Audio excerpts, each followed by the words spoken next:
வணக்கம்.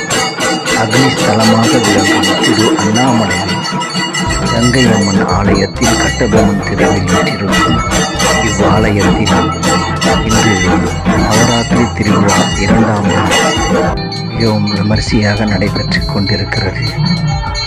இந்த நவராத்திரி திருவிழாவில் மக்கள் அனைவரும் ஒவ்வொரு அம்மன் ஆலயத்திற்கும் சென்று அம்மனை வழிபட்டு ஆசி பெற்று வளமுடன் வாழ வணங்கிக் கொண்டிருக்கின்றார்கள்.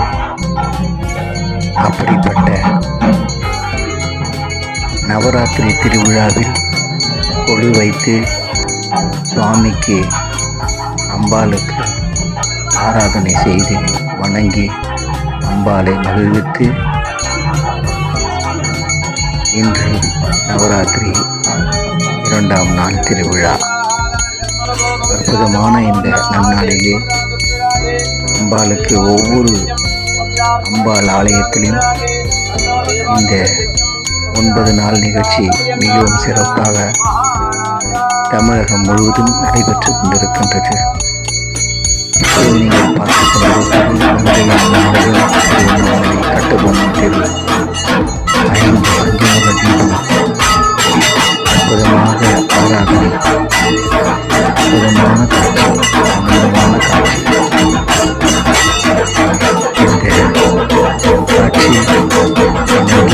அம்மனை வழிபட்டு இன்றும் சிறப்பாக வாழ வேண்டும். காளியம்மன் திருவண்ணாமலை காளியம்மன் ஆலயம் அம்பாளை பார்த்தீர்கள்.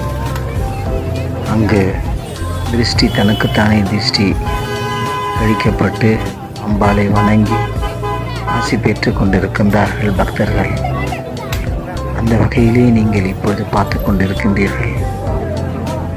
திருவண்ணாமலை பச்சையம்மன் ஆலயத்திற்கு செல்லும் வழியில் ரேணுகாம்பாள் ஆலயம். அந்த ரேணுகாம்பாள் ஆலயத்திலே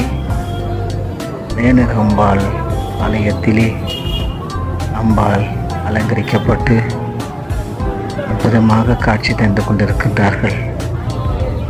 வணங்கி அம்பாளின் அருளை பெறுங்கள். இப்பொழுது பார்த்து கொண்டிருப்பது அடி அண்ணாமலையில் அதே ரேணுகாம்பாள் ஆலயம்.